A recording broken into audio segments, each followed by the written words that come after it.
Šiandieną pirmą pranešėją turėsime profesorių Joną Ruškų. Jisai yra Vytauto Didžiojo universiteto socialinio darbo katedros vedėjas, bet mes jį daugiau žinome kaip Jungtinių tautų neįgaliųjų teisių komiteto narį. Kadencija baigės, bet tikimės, kad dar tos kadencijos atsinaujins. Ir Jonas mums papasakos, kas yra savarankiškas gyvenimas, vadovaujantis Jungtinių tautų žmonių su negalia teisių konvencija. Taip, Jonai, tada suteikiu žodį jums. Labai ačiū, labai ačiū. Man labai malonu susitikti su mūsų bendruomenė ir visada labai džiaugiuosi galėdamas pasidalinti savo patirtimi Jungtinių tautų žmonių su negalia konvencijos komitete. Iš tikrųjų, mano baigėsi 2 kadencijos, buvo pirma kadencija ir antra kadencija ir jau baigėsi, daugiau kadencijų nebėra. Pagal pačią konvenciją yra numatomos 2 kadencijos, vienam nariui 2 kadencijos ir jau baigiau, tačiau per 8 metus iš tikrųjų sukaupiau labai daug patirties, labai daug pamačiau, kas vyksta pasaulyje ir kas yra konvencija galų gale. Ir šiandien toks likti ir man uždavinys yra ir prašymas buvo truputėlį pakalbėti apie savarankiško gyvenimo dieną. Visų pirma, labai sveikinu su šitą dieną, nes savarankiškas gyvenimas yra mūsų konvencijos širdį. Tai yra centras, pagrindas, esmė. Ir gera turėti tokią dieną, ir gera ją švęsti, ir reikia ją švęsti. Nes iš tikrųjų tai yra apie laisvę, apie savarankiškumą, apie orumą ir labai daug. Ir turiu tas kelias minutės ir trumpai norėčiau biškutį praskleisti, kas yra tas savarankiškas gyvenimas.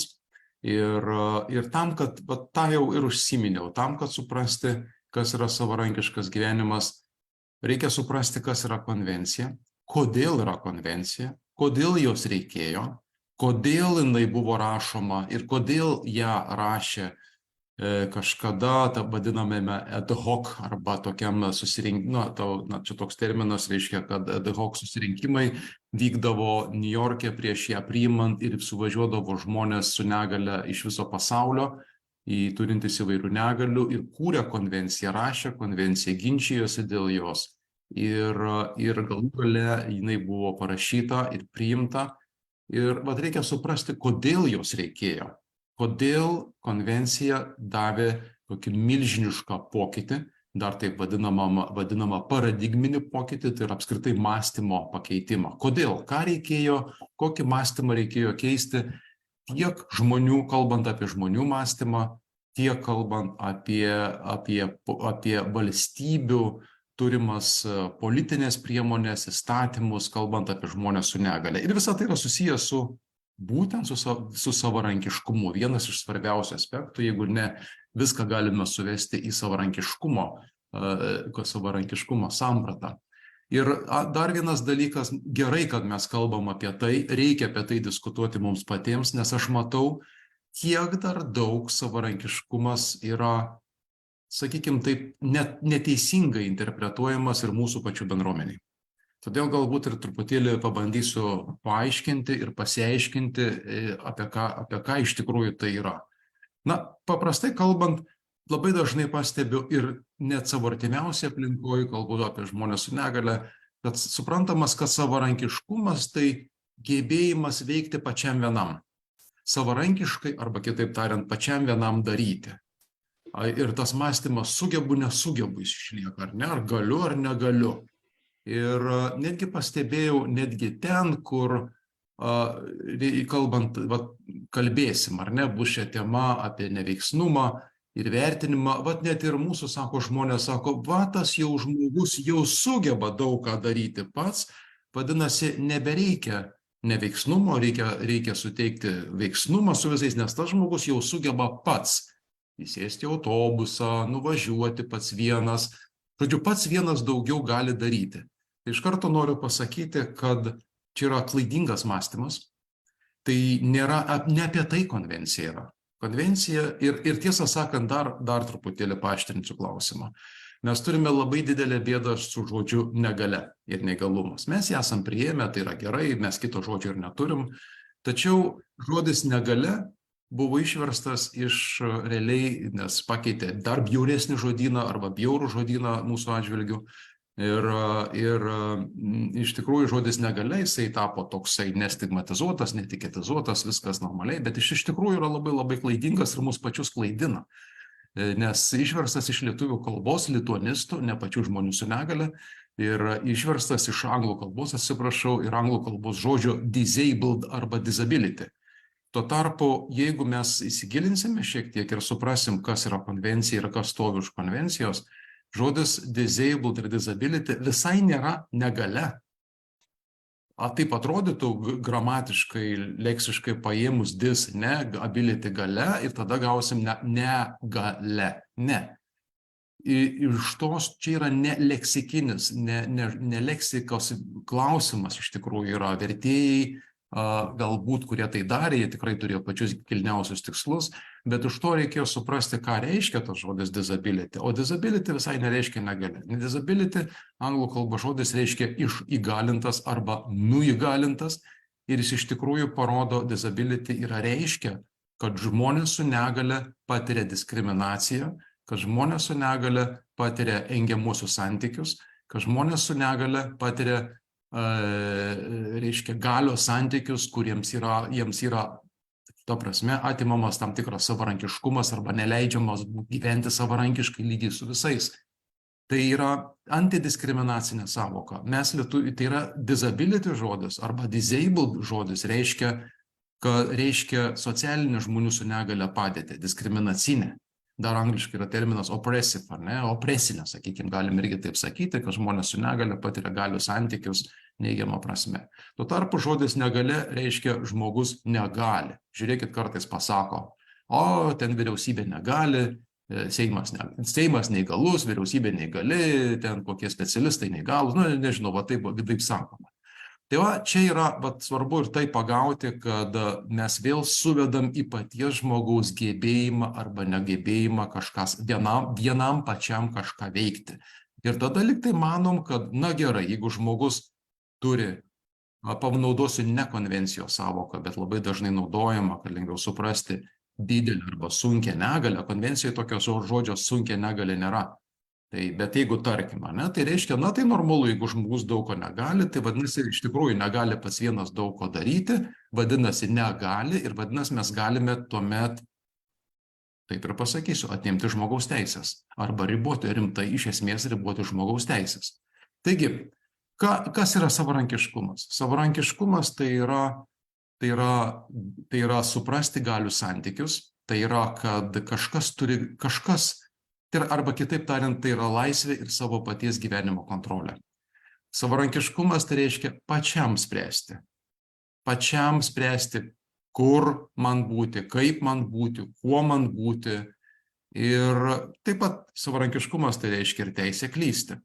Dažnai sako ypač teisinės sistemos žmonės, teisėjai, sako, o jeigu suklys? O jeigu žmogus suklys, tai jis negali, taigi pažiūrėkit, kokie gebėjimai, žmogus suklys, padarys klaidų. Ir todėl ir tuo galima klaida argumentuoja teisinio veiksnumo atėmimą. Tai kalbant, mes matot, jau perėmėm prie teisinio veiksnumo. Tai lyg tai atrodytų, kad yra nežmogiška suklysti, niekas niekada niekur nesuklysti, išskyrus žmonės su negale. Bet žmonėms su negale teisė klysti yra atimta. Duosiu pavyzdį.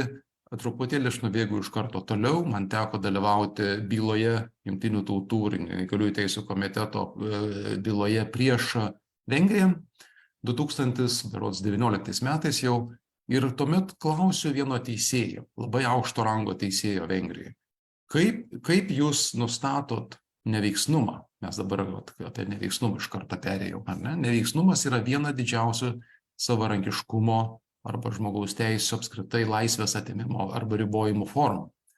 Ir teisėjas sako, aš paklausiu to žmogaus apibūdinti Vengrijos politinių partijų ideologijas. Ir jeigu matau, kad nesusigaudo, aš jam apriboju tas teisę į, kitaip tariant, politinės teisės ir pilietinės teisės balsuoti, dalyvauti rinkimuose. Tai matot, lyg tai labai keistas supratimas. Žmonėms su negale nesusigaudyti politinių partijų ideologijoje, tai reiškia, kad gali būti apribotos žmogaus teisės. Tuo tarpu daugybė žmonių, kurie neturi negalios, taip pat nesusigaudo ideologijos ir jo labiau, kad tos ideologijos kartais nebūna tokios aiškios, jo labiau, kad žmogus turi teisę būti apolitišku. Žmogus turi teisę, taip yra pareiga, konstitucinė pareiga dalyvauti politinėme gyvenime, tai pareiga balsuoti, bet jinai nėra privaloma. Tai yra, reiškia, žmogus turi teisę būti apolitišku ir nebalsuoti, arba balsuoti taip, kaip jisai, prieš ir panašiai. Žodžiu, čia matom, jau mes ateinam į tam tikras labai iškreiptas savarankiškumo supratimo formas, kad žmogus savarankiškas, tai reiškia tas, kuris daug gali ir viską supranta. O kai žmogus jau nebegali pats vienas ir suprasti kažko tai, labai taip jau kaip kiti norėtų, tai tada galima pradėti riboti žmogaus teisės. Tai visa tai, kodėl yra konvencija? Konvencija yra tą ir sudėlioja tam normas, kad reiškia, kad tokie dalykai nebevyktų. Kodėl jie vyko? Reikia suprasti už konvencijos ir ne tik už konvencijos, ir paraleliai mes turime vadinamą medicininį ir globos negalios modelį. Pagal globos arba gailesčio modelį mes čia visai galim pavadinti, ar labdaros modelį, žmonės su negali yra suprantami kaip, vargšai, tragiško likimo, negalintis, nesugebantis ir kuriais reikia pasirūpinti, nes jie patys negali. Reikia pasirūpinti, kitaip tariant, dažnai, nes jie patys negali priimti sprendimų, jais reikia pasirūpinti ir už juos reikia tai padaryti. Pavyzdžiui, tai ir susiję, tarkim, ir su fizinė negalia, kai su fizinė negalia žmogus ar ne su vežimėliu, su ratukais privažiuoja, randa laiptus, mes taip pat išgirsim labai geraširdžių žmonių ir jie teisingai daro, mes padėsim, mes užnešim, mes pasirūpinsim. Bet žmogus su negalia gali sakyti, aš nenoriu, kad manim rūpintas, aš turiu teisę ir aš noriu patekti pats vienas. Tai yra, man nereikia, kad kiti mane kontroliuotų nes tai atsiranda už pasirūpinimo, mes turime suprasti, kad tai yra tam tikra kontrolės forma, žmogaus kontrolės forma. Dar kita kontrolės forma yra vadinamas medicininis modelis, tai yra, kuris sako, žmogus negali, neturi gebėjimų, nustatoma kažkokiais vienais ar kitais medicininiais kriterijais, dažniausia kalbant, tarkim, apie intelekto negalią, psichosocialinę negalią, tai yra psichiatro darbas, reiškia, nustato, kad žmogus neturi gebėjimų, nesupranta kažko, vadinasi, negali priimti sprendimų, tai keliauja į teismą ir atsiranda neveiksnumas, kur teisėjai visiškai ramiai mato, kad žmogus negali priimti sprendimus ir apribojo žmogaus teisės. Tai yra, žmogus netenka teisų, kitaip tariant, tampa, vadinkim taip, socialiniu gyvūnu. Tai yra, kuris parašo teisės nebegalioja, nuomonė nebesvarbi, nes žmogus a priori arba matoma, kai jis nebegali priimti sprendimo. Taigi, čia mes atrandam keletą dalykų. Mes atrandam taip vadinamą sisteminę ir struktūrinę diskriminaciją. Kas yra sisteminė diskriminacija? Sisteminė diskriminacija tai, kai vyrauja nuomonė visuomeniai plačiai, pačių žmonių tarpe, kad žmonės su negale negali. Negalia, žodis negalia, mes turime net lietuvišką žodį negali to padaryti. Ir vadinasi, ir už juos kažkas turi tai padaryti. Už juos kažkas. Kitaip tariant, reikia, tai yra kontrolės santykis, tai yra, kad už juos reikia padaryti ir kitaip tariant, jų gyvenimas tampa kontroliuojamas. Struktūrinė diskriminacija, kitaip negu sisteminė, struktūrinė tai reiškia institucijos pradeda riboti žmonių teisės.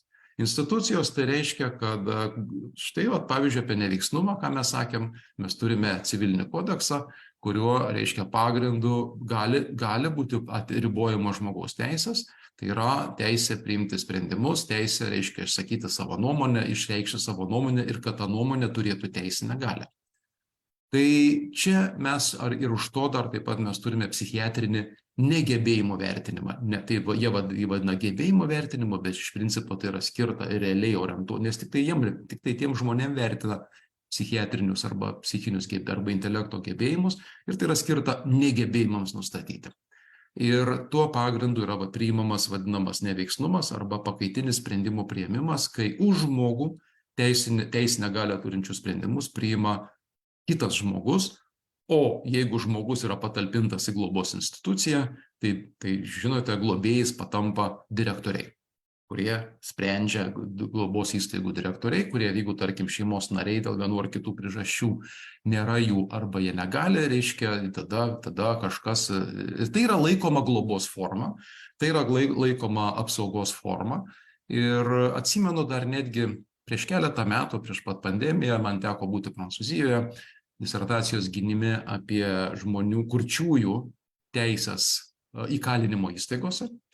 Bet tuo metu man buvo padaryta paskaita visuomeniai, kartu suorganizuota paskaita visuomenėje, kartu su vienu tokiu prancūzų žmogaus teisų profesoriu. Jis labai gražiai pakalbėjo apie žmogaus teisės, aš vėliau kalbėjau tai, ką mes šiandien dabar kalbam.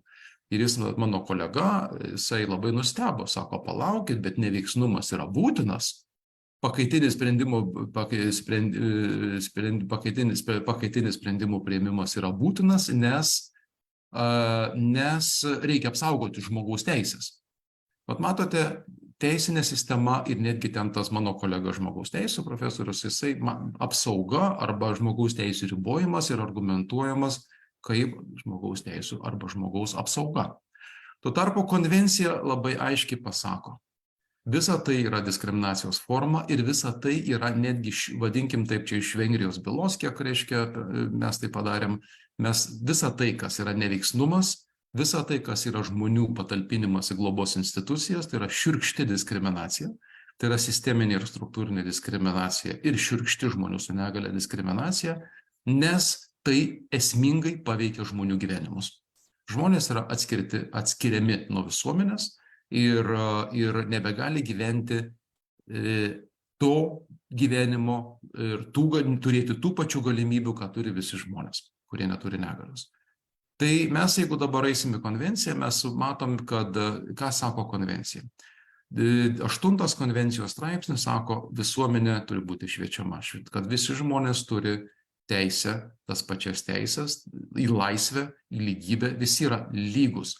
Nes jeigu, reiškia, būtent kaip visi yra lygus, turima galvoj, visi žmonės turi teisę gyventi lygiai taip ir turi tas pačias lygias galimybės turėti, siekti tų pačių rezultatų ir turi gyventi lygiai tokiamis pačiomis sąlygomis, teisinėmis sąlygomis. Ir mes turime, tiesą sakant, 2 sritis, kur yra šiurkščiai pažeidžiamos žmogaus teisės ir kur sukuriama teisinių pagrindų nelygybė, tai viena, kurią aš dabar ištisai minėjau, tai yra teisinis neveiksnumas. Lietuvoje skaičiuojama, aš tiksliai nežinau, bet kiek žinau, tai yra apie 6000 žmonių. O tokioje Prancūzijoje, vertino Prancūziją, ten yra daug milijonų žmonių, bet ten yra apie 700 000 žmonių. Jūs galite įsivaizduoti skaičius, kuriem vienaip arba kitaip apribojama žmogaus teisės, pritaikant neveiksnumo institutą vadinamą, apie 700 000 žmonių. Tai va čia yra viena sritis, tai yra apribojimas žmogaus teisių, taikant neveiksnumą. Yra kita sritis, kur labai rimtas sritis, kur vyksta labai daug diskusijų ir labai grubus, irgi laikomas yra grubus žmogaus teisų pažeidimas, tai yra prievartinis gydymas ir prievartinis atribojimas nuo visuomenės arba uždarimas. Tai kai žmonės dėl savo negalios, vietoj to, kad būtų suteikiama pagalba, tokia, kokia reikalinga tam žmogui, yra pritaikomas prievartinės laisvės atėmimo vienokios arba kitokios laisvės ribojimo formos, įskaitant ir prievartinį gydymą. Tai va čia yra tos formos diskriminacijos yra aiškiai vardinamos konvencijoje ir tai konvencija, kuri nustato valstybės įsipareigojimus taikyti žmogaus teisės, jos labai aiškiai konvencija sako, 8 konvencijos straipsnis šviesti visuomenę kad tai yra žmogaus teisų pažeidimai. Žmonės su negale turi tas pačias teisės ir jie turi gyventi visuomeniai lygiai tais pačiais pagrindais kaip ir visi žmonės. Mes galim pažiūrėti apie fizinį, čia taip užsiminiau daugiau intelekto ir psichosocialinę negalę, galim kalbėti apie fizinį savarankiškumą. Konvencijos straipsnis 9 apie prieinamumą arba 20 apie judumą arba mobilumą. Laisvė reiškia laisvė būti neužneštam, laukti malonės, kol kas nors užneš arba atidarys kažką, tai, bet kad iš tikrųjų būtų pritaikyta fizinė aplinka, informacinė aplinka. Čia mes galim kalbėti ir apie kurčiuosius, apie gestų kalbos, ačiū gestų kalbos vertėjams beje, kurie čia šiandien mums padeda. Tai ir informacinė aplinka, tai ir gestų kalba, tai yra brailio raštas, tai informacinės technologijos, tai yra ir lengvai suprantama kalba. Ir visa tai prisideda prie žmonių su negale laisvės ir savarankiškumo, tai yra patiems veikti ir gyventi ten, kur gyvena visi žmonės. Tai yra konvencijos 9-20, aš čia kalbėjau labiau apie fizinį ir informacinį prieinamumą. Aišku, mes turim 21 straipsnį apie informacinį prieinamumą. 12 konvencijos straipsnis labai aiškiai pasako, norėčiau atkreipti dėmesį į vieną tokią citatą. Aš dabar atsidariau savo kompiuteryje. Preambulė. Preambulė susako pagrindinius tokius lyg ir principus, ar ne? Ir man yra toks labai įdomus vienas skirsnelis. Tai yra preambulėje J. Valstybės, J tokia taip numeruojamas, ir sako, valstybės pripažįsta būtinybę skatinti ir apsaugoti visų, neįgaliųjų, sakoma, žmonių su negale, sakykime, visų žmonių su negale, įskaitant tų, kuriems reikia daugiau paramos, žmogaus teisės. Kaip suprasti? Aš dabar norėčiau biškutį ir anglų kalbą perskaityti tą patį, bet taip pat išversiu čia, jeigu dėl anglų kalbos nebijokit, bet anglų kalba vis tiek, konvencija buvo rašoma anglų kalba, galbūt jinai kartais biškutį taikliau pasako. Ir sako, recognizing the need to promote and protect the human rights of all persons with disabilities, including those who require more intensive support. Aš dabar išversiu iš anglų kalbos, man biškutį geresnis, gal pažodžiui labiau. Tai reiškia saugoti žmogaus ir skatinti žmogaus teisės visų žmonių su negale. Čia pasakyta visų, įskaitant tų, kuriems reikalinga labiau intensyvi pagalba. Mano nuomonė, tai yra nuostabus sakinys, kuris labai daug ką sudėlioja į savo vietas. Tai yra žmogaus teisės, visas žmogaus teisės turi visi žmonės su negale, net ir tai, kas buitiškai vadinama sunki negalė, nėra konvencijoje tokio žodžio, kaip jums sakiau, sunki negalė, bet yra žmonės, kuriems reikalinga, jeigu iš anglų kalbos žiūrim, kuriems reikalinga labiau intensyvi pagalba, arba kuriems reikia daug pagalbos, arba, kaip lietuviška versija pasakyta, daug paramos. Reiškia, ką tai sako? Sako, žmonės su negale turi gyventi bendruomeniai lygiai su visais, gyventi visuomeniai lygiai su visais, neatimant, neribojant jų žmogaus teisės gebėjimų pagrindų, bet suteikti paramą, pagalbą. Ir čia mes ateiname tiesiai į 19 straipsnį. 19 straipsnis yra apie savarankišką gyvenimą, 19 straipsnis yra apie gyvenimą bendruomenėje, gyvenimas įtraukties sąlygomis ten, kur gyvena visi žmonės. Ir mes galim, jis yra nuostabus 19 straipsnis, jis yra kaip Biblija. Man jis yra kaip Biblija ir jums tikiuosi jis turėtų būti kaip Biblija. Pirma dalis šito straipsnio sako, pačiam spręsti. Žmogus pasprendžia, kur gyventi, bet tai reiškia, ten yra pasakyta, negyventi specialiai negalę turintiems žmonėms sukurtose aplinkose. Kitaip tariant, nebūti priverstam dėl pagalbos nebuvimo, dėl to, kad kažkas kiti nusprendė, būti patalpintam į globos institucijas. Mažas ar didelės čia neturi reikšmės. Vis tiek tik žmonės su negale būna patalpinami į globos institucijas dažniausiai. Tai yra dėl to, kad numanoma, kad jie negali gyventi savarankiškai, neturi gebėjimų suprantyti. Bet iš tikrųjų tai reiškia, bet žmonės neturi teisės, realiai apribojama teisė pačiam spręsti arba gyventi ten, su kuo noriu, kaip noriu ir kur noriu. Ir būti tuo, ko noriu, tiesą sakant. Ir nebūti patalpintam kažkokiose aplinkose atskirose. Kita dalis sako aiškiai gauti pagalbą, įskaitant asmeninę pagalbą. Asmeninė pagalba tai reiškia gauti tokią pagalbą, kokią tam žmogui konkrečiai reikia. Tai yra, tam vienam žmogui reikia vienokios pagalbos, kitam trečios, dar kitam dar kitokio. Tai yra žmogaus teisė, tai yra tai nustatyta neįgaliųjų teisių konvencijoje.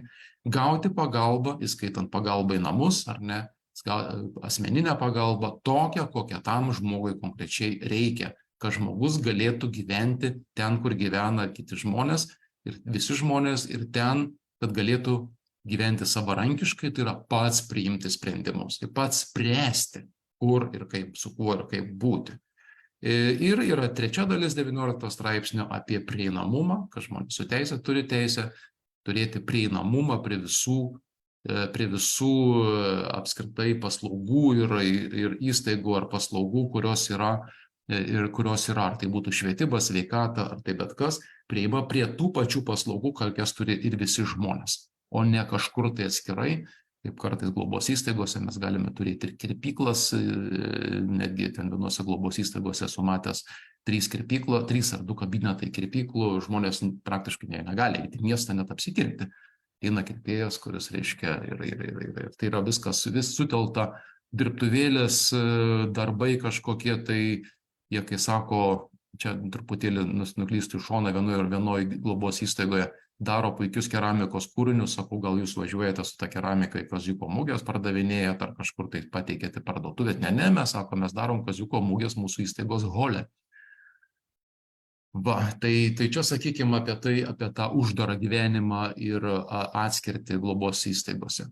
Tai 12 konvencijos straipsnis irgi tą patį sako. 12 konvencijos straipsnis apie neveiksnumą sako, visi žmonės turi būti, yra lygus prieš įstatymą, neveiksnumas, nesvarbu kokia negalia.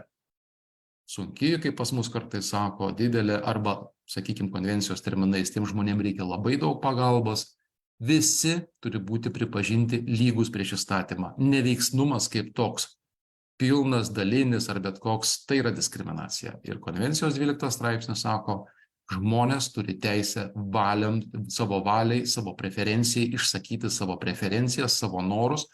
Aišku, tai nėra visiems paprasta.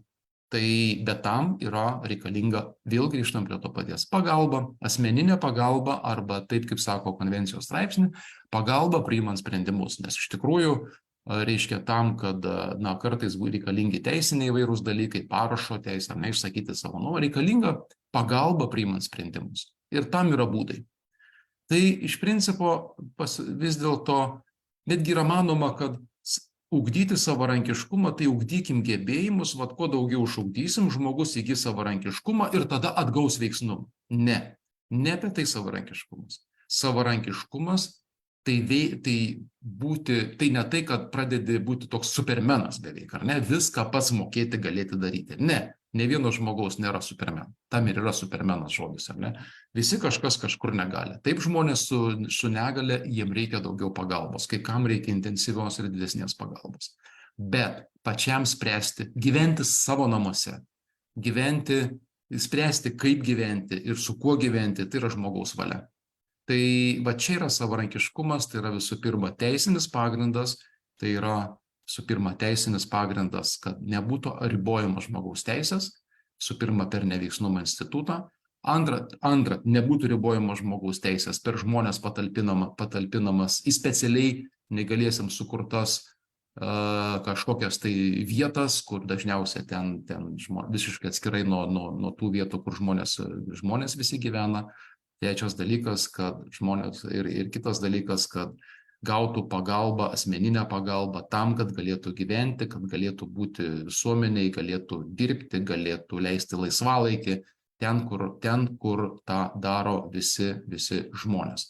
Tai aš ir noriu pasakyti, tai yra laisvė nuo kitų kontrolės. Savarankiškumas tai nebūti kontroliuojamam kitų, bet pačiam spręsti. Teisė suklysti taip pat, klysta visi žmonės.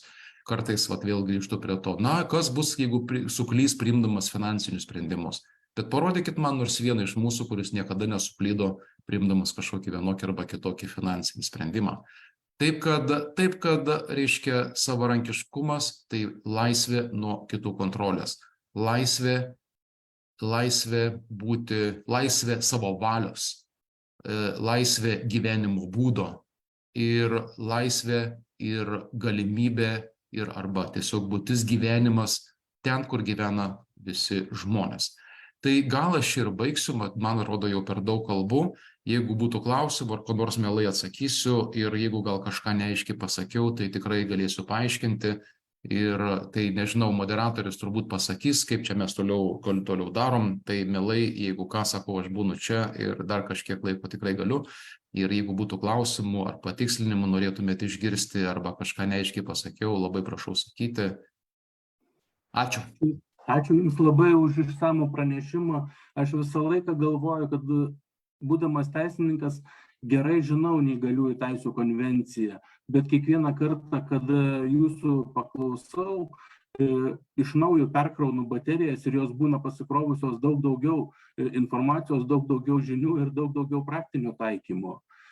Tikiuosi, galbūt kas nors turi klausimų ir tuos klausimus dabar pateiks, nes, kaip supratau, profesorius su mumis iki pabaigos būti negalės, tai koordinuotai galim dabar užduoti klausimus. Ir jeigu klausimų dabar nebus, judėsime prie sekančių pranešėjų. Norėčiau bent vieną kas nors, man labai būtų įdomu, kad šiek tiek dialogiška būtų, kad viskas nebūtų į vieną pusę. Iš tikrųjų, Žilvinai, labai pritariu, žinokit, ta konvencija yra begalinė. Tai yra nerealus dokumentas. Man tai kaip, nežinau, Biblija, Koranas, Bhagavad Gita ar kažkoks kitas dokumentas, skaitai, kalbi su žmonėmis ir vis atrandi. Taip nėra taip, kad perskaitai konvenciją ir viskas pasidaro aišku. Ne, tai iš tikrųjų tą punktą J, kurį aš jums neseniai pacitavau, aš jį realiai galutinai jį perskaičiau ir supratau, ne taip jau seniai, žinokit, nes mane erzino visada sunki negalia, didelė negalia tenai ir visa ta dar į tas grupavimas, visas invalidumai visokie, tai visada mane labai erzino ir pats kartais nežinau kodėl. Ir kai galų gale vėl atradau tą J straipsnį, žmonės, kuriem reikalinga intensyvi pagalba, tam, kad gyventų savarankiškai. Nerealu, tai man kažkoks buvo nušvitimas ir aš labai linkiu, kad jums šita konvencija tokia būtų irgi gyvenimo, kaip sakyti, nebenoriu religinio kokio dokumento minėti, bet gyvenimo toks pagrindas, kuris labai suteikia aiškumo ir labai suteikia daug jėgų ir supratimo kovojant už mūsų teisės. Ir kurios yra mūsų žmonių su negalia įvairovė labai didelė. Ir vieni turi vienokias, kiti kitokias, kiti trečiokias. Ir kas įdomiausia, kai čia net ne mano žodžiai, kai pradedi matyti žmonės su negalia, pradedi matyti, kiek jų yra daug ir jos yra visur. Mes tą visi gerai žinom. Bet turėti konvenciją kaip tokią širdies, sakyčiau, širdies ir logikos instrumentą, jį reikėtų. Ir jį reikėtų mokytis ir mielai prisidėsiu ten, kur. Bet žinoma, yra bendrieji vadinami komentarai, kuriuos galim pasakyti, jie labai daug paaiškina. Gerai, matau Rasa, jeigu čia aš nesiimu ir moderuojančio vaidmens, gal Žilvinai tada. Taip, Rasa, laukiam jūsų klausimuko. Labadiena. Tiesiog taip norėjau paklausti. Gal yra kokia Europos šalis jau, kuri pilnai gyvendina konvenciją neįgaliųjų? Ar visos taip jau sunkiai? Labai geras klausimas. Labai norėjau, gerai, kad paklausėt ir tai aš labai noriu visada irgi tai pasakyti. Nėra tokios šalies. Nėra šalies, kuri būtų ir kaip aš labai siūlyčiau vengti. Ne, šiaip galėčiau pasakyti šalis, kuri gerai juda. Gerai eina, bet nėra tokios šalies, kur galėtume sakyti, nuvažiuok, man kartais atsimenu, dar Justas Žygelis kažkada seniau sako, duok, sako, man kokią šalį, aš nuvažiuosiu į tą šalį, ten praeisiu, reiškia visur ir pažiūrėsiu, kaip jie daro ir aš tikrai pradėsiu. Nėra tokios šalies, į kurią reikėtų kaip šalį nuvažiuoti, sakyti, va čia idealu. Mes visur rasime neveiksnumo dalykus, mes visur rasime pakeitinį veiksnumą, mes visur rasime didžiulius asmeninės pagalbos, visur rasime. Į ką reikia žiūrėti, į ką reikia lygiuoti, bet klausimas geras, aš suprantu, už to yra klausimas, į ką lygiuotis. O lygiuotis, aš tada dar kartą pasakau, į konvenciją. Pats geriausias dalykas yra lygiuotis į konvenciją. Va jinai duoda labai aiškiai. Ir toliau. Bet vis tiek kartais norit klausimą, aš vėl labai gerai suprantu, o kur pasižiūrėti? Kur, vat. Tai va, kiekvienoje šalyje yra kažkas gero. Yra dalykų kiekvienoje šalyje, bet ne šalis kaip tokia. Pavyzdžiui, Prancūzija. Žinau, aš vertinau Prancūziją, kaip komiteto narys, buvau atsakingas už vertinimą, rašiau rekomendacijas, įsigilinau labai, aš gyvenau Prancūzijoje, suprantu prancūzų kalbą, tai reiškia, tai man čia buvo labai įdomu tai daryti. Ir kai buvo posėdis, tai yra sesija su ministrė, jie turi žmonių su negale ministrą turi tokią. Ir ta ministrė sakė, oficialiam posėdžiui to jungtinių tautų sako, Prancūzija yra trečia Europoje šalis, kuri pagal finansų skiriama žmonėms su negale. Pasiklausai, gali sakyti, bravo, fantastika. Po Danijos berods ir dar kažkokios šalies, kur biudžetas žmonėms su negale yra milžiniškas ir santykinai labai labai didelis. Bet mano atsakymas buvo taip. O kur tie pinigai yra skiriami? O jie skiriami globos institucijoms. 700 tūkstančių žmonių yra žmonės neveiksnume, vienome arba kitome. Didžiulis globos institucijų tinklas. Ar jūs žinote Prancūziją, kuri šalis iš principo yra labai socialiai orientuota? Ten socialinis biudžetas yra tikrai milžiniškas. Apskritai, tas socialinis biudžetas yra labai labai didelis, santykinai. Ir turiu galvoje lyginant su kitom sritim. Bet, ar jūs žinote, kiek Prancūzijoje globos institucijoje gauna globos institucija už vieną vaiką? Aš galiu iškart pasakyti, negaiškim laiko jo, nes neatspėsit. Per vieną dieną globos institucija gauna 300 eurų. Tai va būtent oho. Paskaičiuokit šeimą, tai paskaičiuokit per 10 dienų, tai yra 3000 eurų, per mėnesį yra 9000 eurų. Prancūzijai tai yra milžiniški pinigai. Šeima, kuri gautų 9000 eurų, tu gali ar šeima, arba savo gyvenimą, ne, tai kalbant apie vaiką, čia mes kalbam apie vaikus, suaugę gauna daugiau, savarankiškam gyvenimui, ar ne? Tai va klausimas, jeigu jūs pažiūrėsite rekomendacijas, Japonijai, aš rašiau rekomendacijas, paskutinė mano vertinta šalis, visur ten rašom, prie 19 straipsnio jau aš rašiau, nukreipti lėšas iš institucijų rėmimo į žmogų. Į paslaugas ir į pagalbą bendruomenėje, į žmonių gyvenimą savarankiškai. Nes kartais sako šalis, oi, palaukit, sako, labai brangiai kainuoja. Va dabar Japonijoje irgi tas pats buvo. Japonija sako, palaukit, labai savarankiškas gyvenimas labai brangiai kainuoja. Sada mano atsakymas ir ką reikia padaryti, ir Lietuvoje tą reikėtų padaryti, finansinę analizę, atskirtis kainuoja dar daugiau. Tai dabar grįžtant prie rasos klausimo. Kiekviena šalis turi labai didelių problemų vienokių arba kitokių, bet taip pat kiekvienoje šalyje yra puikių patirčių. Mes ir Lietuvoje turime puikių patirčių. Suprantat, kartais galima, pavyzdžiui, yra geros šalis, tokia Vokietija, ar Austrija, ar Kanada, bet ten yra, pavyzdžiui, provincijų ar žemių, kur nieko nevyksta. Aš su tai žmonėmis iš tų žmonių buvau susitikęs, tai ten tiesiog, sakė, tragedija.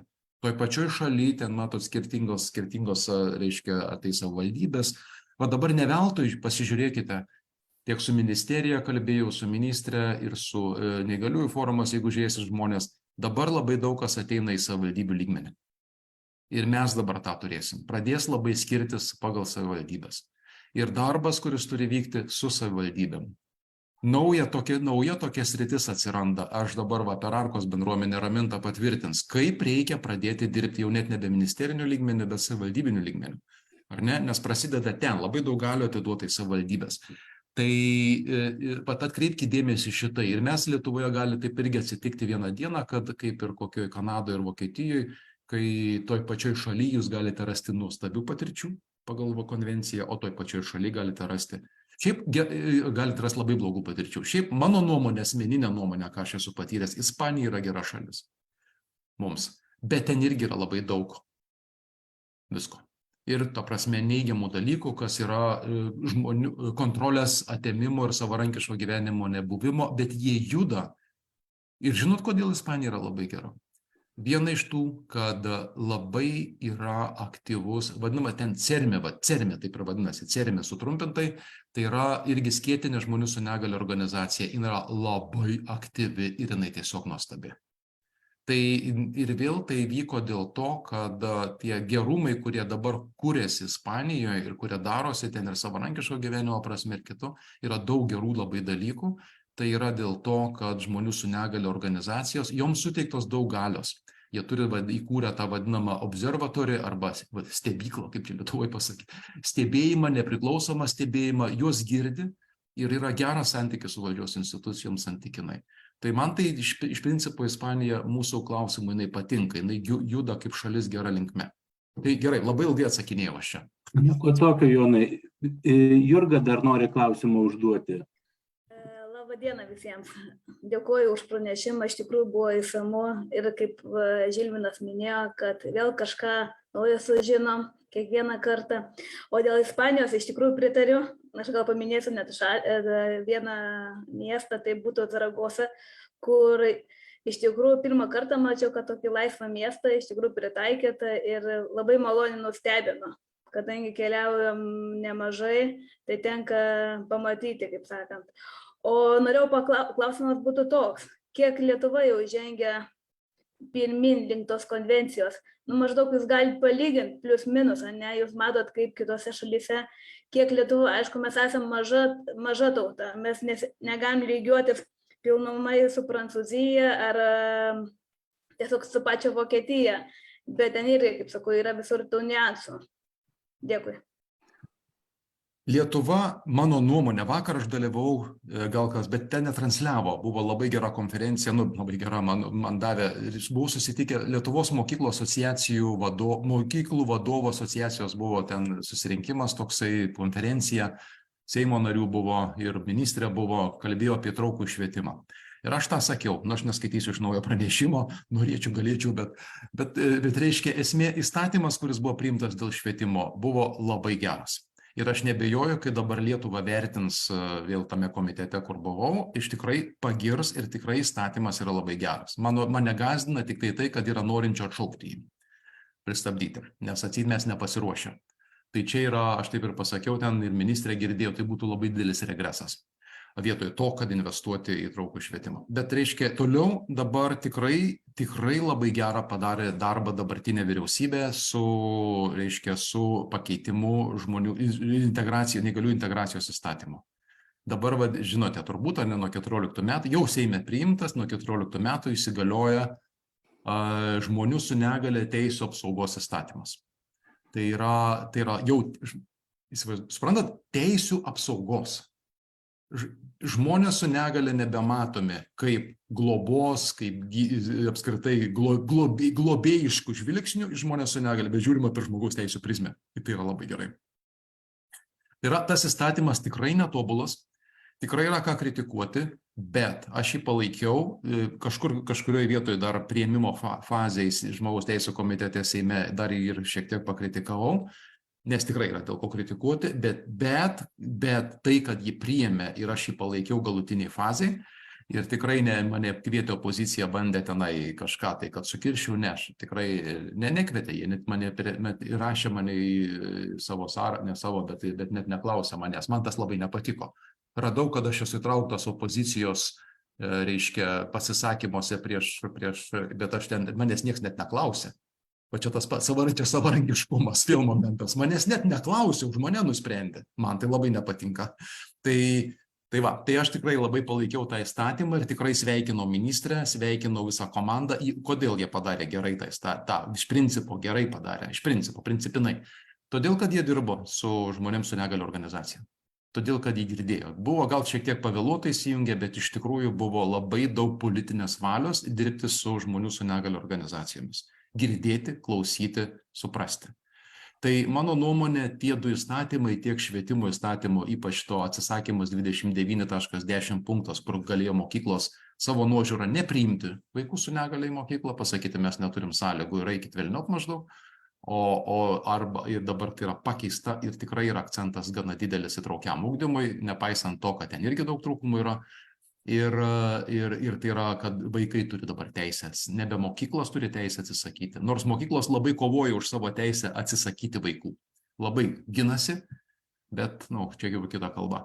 Tai va, ir mes turime įstatymą žmonių teisių apsaugos įstatymą, kuris įsigalios 14 metais ir jis yra labai jau gera kryptis. Toliau į ministeriją judina klausimą dėl neveiksnumo. Bet ten prasideda su Teisingumo ministerija, o ten prasidės jau kiti klausimai. Mūsų socminas jau gerai supranta, jau yra raminta Arkos bendruomenės, kas čia esat, jūs kalbėsite apie savo patirtį, labai gerai klausykit Kauno Arkos bendruomenės patirties. Įvyko labai geri dalykai, bet jūs pradeda vis tiek riboti tam tikri dalykai, kurie ateina iš teisingumo sistemos. Tai va, bet irgi judėjimas vyksta, brūzdėjimas vyksta. Beje, ką tik gavau šiandien rytą žinutę iš Meksikos, Meksika irgi panaikino neveiksnumą. 4. šalis pasaulyje. Tai yra Latino Amerika, jinai dabar pradeda toj vietoj labai eiti į priekį. Tai va, tai Lietuva iš principo su tais įstatymais jinai padarė didelius proveržius. Neseniai dar prie anos vyriausybės pabaigos švietimo įstatymas, o prie šitos vyriausybės pakeitimas žmonių su negale arba įtrauktas. Toliau, ten yra, matot, vėl pagalba priimant sprendimus, yra vėl numatyta lengvai informacijos prieinamumas, labai daug yra. Žodžiu, judėjimas pastaruoju metu, mes buvom visiškai užšalę. Lietuvoje nieko nevyko labai daug metų priėmus konvenciją. Nuo 2010 metų iki realiai, kai vyko struktūrinis pokytis priėmus pakeitus švietimo įstatymą. Mes tik dabar realiai pradedame kažką daryti. Nors dar, jeigu reiktų pakritikuoti, tai aš gal to nedarysiu, tą padarys komitetas su Lietuvos ataskaita. Aš nežinau, kada bus vertinama, nes labai dėl pandemijos labai sustoję buvo procesai, tai gal tai bus už metų, gal tai bus už 2. Tada Lietuva gaus vėl tam tikrą pamatymą save iš šalies per konvencijos prizmę. Taip, Jonai, ačiū Jums labai. Gal dar klausimų turim? Daugiau klausimų neiškyla, rankų neiškyla, o vis dėlto negaliu nesugrįžti prie vieno pastebėjimo, kada profesorius kalbėjo apie konvencijos gylį, tai man asmeniškai pati giliausia vieta yra būtent preambulė. Ten iš vis, man atrodo, dugnų net nėra. Kiekvieną kartą vis skaitai ir vis atrandi, kad kiekviena preambulės dalis kažką tai dar giliau reglamentuoja ir kažkas tai yra nuostabaus. Aišku, gerai. Dėkui. Aš labai dar taip trumpą palinkėjimą. Čia yra asociacija Savarankiškas gyvenimas. Aš manau, aš irgi jos narys, ar ne? Mes visi čia esam turbūt, kas čia esam, arba svečių yra. Tai mes ir būkime tie šaukliai savarankiško gyvenimo. Tai yra laisvės pačiam spręsti, laisvės gauti pagalbą, mūsų teisės gauti pagalbą, ar ne? Aiškiai suvokim, kad tai čia nėra, aš specialiai pavartosiu bjaurų žodį, man vis labai bjaurus, neįgaliukų subėgimas kažkoks, tai gink Dieve, kad tai nebūtų tai. Kad mes čia susibūrė žmonės, kurie turi negalią ir tiesiog kažkoks klubas. Ne. Tai yra, jeigu asociacija vadinasi Savarankiškas gyvenimas, tai tą ir veikim, tą ir propaguokim. Ir būna tas labai aiškus tikslas, savarankiškas gyvenimas. Aišku, čia aš irgi jums tikrai nesusakiau viską ir dabar staiga viskas pasidarė labai aiškus. Ne, savarankiško gyvenimo konceptas, reikia su juo, kaip sakyti, prie jo dirbti mentaliai, pačiam galvoti, skaityti, diskutuoti, suprasti geriau. Tai nesiranda perskaičius vieną lapą arba 3 sakinius arba pakalbėjus vieną kartą. Čia yra toks gyvenimo būdas, kurį supratimą auginiesi ir tai aš labai palinkėčiau visiems asociacijos nariam, kas mus vienyje čia, tai vienyje to savarankiško kova, taip nebijokim to žodžio, kova už savo teisę gyventi savarankiškai, nebūti kontroliuojamams kitiem ir gauti pagalbą.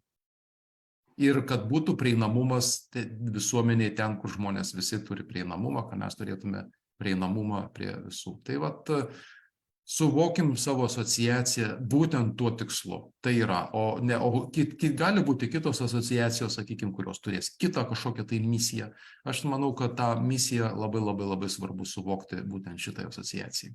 Ir jinai yra labai svarbi. Tai ačiū labai visiems uždėmesį. Ačiū Jums labai, profesoriau. Labai. Ir komentaruose gaunu, kad Jūsų pranešimas toksai įspūdingas, kad net nėra ką paklausti. Viskas atsakyta ir viskas aišku. Aišku, klausimai paskui savaime ateina, bet šiam momentui tai iš tikrųjų didelis dėkui nuo visų šios konferencijos dalyvių, kurie stebi mus ir Zoom'e, ir Facebook'e gyvos transliacijos metu.